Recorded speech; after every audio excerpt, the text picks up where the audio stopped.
वेग संरक्षण का सिद्धांत और इसके प्रूफ के बारे में समझा सकूं, किस प्रकार से उसको प्रूफ करना है उसके बारे में। आप राइटिंग पर बिल्कुल नहीं जाएंगे। अगर आप राइटिंग पर जाएंगे तो आप वीडियो में दिए गए बातों को समझ नहीं पाएंगे। आइए चलते हैं, स्टार्ट करते हैं और आगे बढ़ते हैं और जानते हैं कि क्या कहता है। संवेग संरक्षण का सिद्धांत कहता है कि किसी वाय असंतुलित बल की अनुपस्थिति में दो या दो से अधिक पिंडों का जो संवेग का बीजगणितीय योग जो होता है वो हमेशा नियत होता है। अर्थात आप ये भी कह सकते हैं कि किसी निकाय में, कोई निकाय है, मान लीजिए कि कोई एक सिस्टम है। आप इस प्रकार से मान लो कि यहाँ पर एक मैंने गोला बनाया और इस गोले के भीतर एक गोला है और इस गोले के भीतर छोटे छोटे कांच की गोलियाँ हैं रखी हुई, और इन सबका जो टोटल मोमेंटम होगा वो तब तक जो है कंजर्व रहेगा जब तक कि इसके ऊपर कोई एक्सटर्नल फोर्स जो है वो एक्ट ना करे, इसके ऊपर जो है कोई फोर्स एफ जो है वो नहीं लगे, तब तक जो है वो क्या रहेगा, इसका जो मोमेंटम होता है, संवेग जो होता है वो संरक्षित रहता है।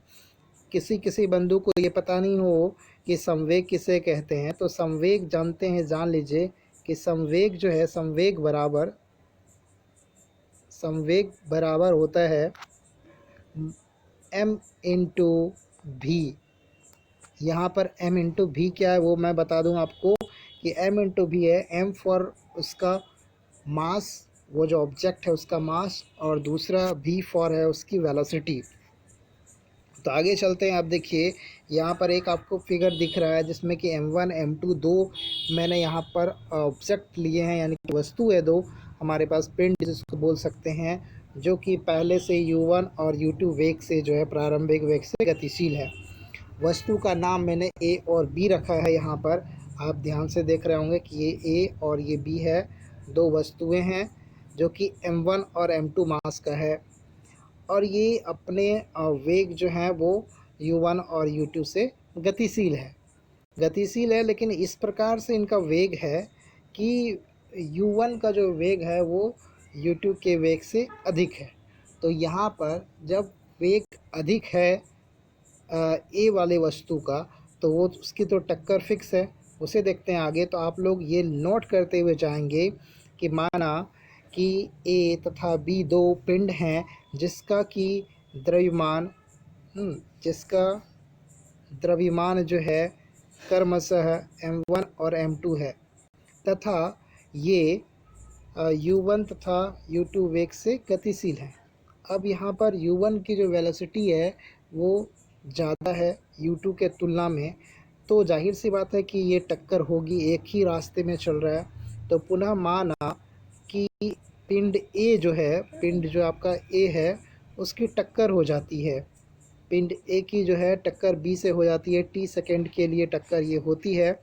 इस दौरान जो है इसमें F बल जो है वो B के ऊपर लगता है, लेकिन न्यूटन के गति के तीसरे नियम से हम जानते हैं कि प्रत्येक क्रिया के विपरीत जो है प्रतिक्रिया होती है। तो पहले ऑब्जेक्ट के द्वारा यदि दूसरे ऑब्जेक्ट के ऊपर अगर बल लग रहा है तो इसके द्वारा भी एक बल इसके ऊपर लगेगा। ये आप बात को समझिए, क्योंकि न्यूटन्स का ये लॉ कहता है कि प्रत्येक क्रिया के विपरीत प्रतिक्रिया होती है। इससे अगर F बल लगा है तो इधर से भी F बल लगेगा, लेकिन उसकी जो दिशा होगी वो क्या होगी, रिवर्स होगी। इसलिए मैंने एरो साइन जो है वो उल्टा दिया है यहाँ पर। तो देखिए अब तो लग गई है, मैंने लैंग्वेज में ही लिखा है अपने राइटिंग में। तो यहाँ पर जैसे ही एक बल उसके ऊपर लगेगा तो उसकी वेलोसिटी में चेंजेस होंगे, जिस कारण से कि पिंड का जो वेग है, वेलोसिटी जो है वो क्या हो जाता है, पहले वस्तु का v1 हो जाता है और दूसरे वस्तु का v2 हो जाता है। अब यहाँ पर देखेंगे कि पिंड ए तथा पिंड बी का जो प्रारंभिक वेग जो है वो क्रमशः क्या हो गया, क्रमशः आपको पहले ही मैंने बताया था कि दोनों का जो मोमेंटम होता है वो क्या होता है, द्रव्यमान गुना उसकी वेलोसिटी। द्रव्यमान क्या है m, और u जो है उसकी वेलोसिटी है यहाँ पर। तो दोनों का यहाँ पर क्या लिया गया, प्रारंभिक जो संवेग है दोनों का a और b का वो लिया गया है। तो उसका टोटल संवेग क्या होगा, तो दोनों को ऐड कर दिया गया, क्योंकि हमें तो प्रूफ करना है। क्या चीज़ पहले ही बताया मैंने कि टोटल संवेग टक्कर के बाद और टक्कर के पहले का जो टोटल संवेग है तो वो मैंने यहाँ पर लिखा है। तो इसी प्रकार टक्कर के बाद का कुल संवेग क्या होगा उसे मैंने यहाँ पर लिखा है। राइटिंग आपको बंधु थोड़ा सा एडजस्ट करना ही पड़ेगा क्योंकि मेरी राइटिंग अच्छी नहीं है। अब आगे चलते हैं। आगे है कि अब जो वस्तु है आपके पास में उसके संवेग में कितना परिवर्तन हुआ। तो याद रखिएगा पहले जो संवेग था और बाद में जो संवेग है दोनों के डिफरेंसेस को निकाला होगा। तो ए जो वस्तु है उसके टोटल संवेग में परिवर्तन को इस तरह से निकाला गया। तो परिवर्तन की दर को लिखा गया। और आपको ये भी बता दें कि इसी प्रकार से बी वाले वस्तु का देखिए यहाँ पर ए का और यहाँ पर बी वाले वस्तु का यहाँ पर मैंने निकाला है। अब न्यूटन का गति का जो तीसरा नियम है वो कहता है कि संवेग में परिवर्तन की जो दर होती है वह आरोपित बल के बराबर होता है। इस पर जो बल लग रहा है उसके ऊपर आरोपित बल के बराबर होता है। इसका मतलब साफ हो गया कि वो जो F है वो F बराबर यहाँ पर हो जाएगा।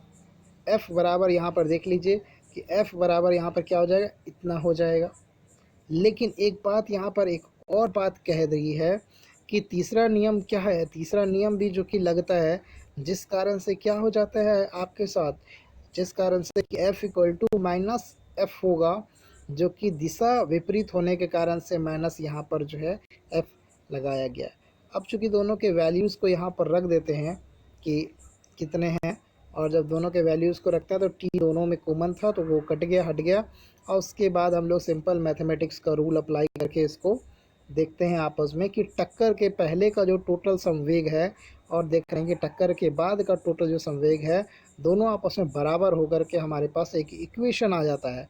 ये हमारे पास जो इक्वेशन है वो टक्कर के पहले और टक्कर के बाद का ये इक्वेशन है, जिसको मैंने लैंग्वेज में भी लिखा है कि टक्कर के पहले का कुल संवेग और टक्कर के बाद का कुल संवेग क्या होता है, आपस में बराबर होते हैं। इस प्रकार से यह सिद्धांत जो है प्रमाणित भी हो जाता है कि किसी भी निकाय या सिस्टम में टोटल संवेग जो है वो संरक्षित रहता है। तो आज के इस वीडियो में बंधु इतना ही। अगर आपको ये वीडियो पसंद आए तो लाइक करेंगे। अगर आप मेरे चैनल पर नए हैं तो चैनल को सब्सक्राइब करेंगे, साथ में बेल आइकन को दबा दीजिएगा। क्योंकि पीडीएफ के माध्यम से स्टूडेंट ने बोला था कि बता दीजिएगा आप हमको बना करके, इसलिए मैं इसको अपने राइटिंग में बना करके दिखाया। थोड़ा सा राइटिंग को अगर इशू नहीं बनाइएगा तो ये आपको ज़रूर समझ में आएगा। तो आज के इस कक्षा में इतना ही। तब तक के लिए जय हिंद, जय भारत।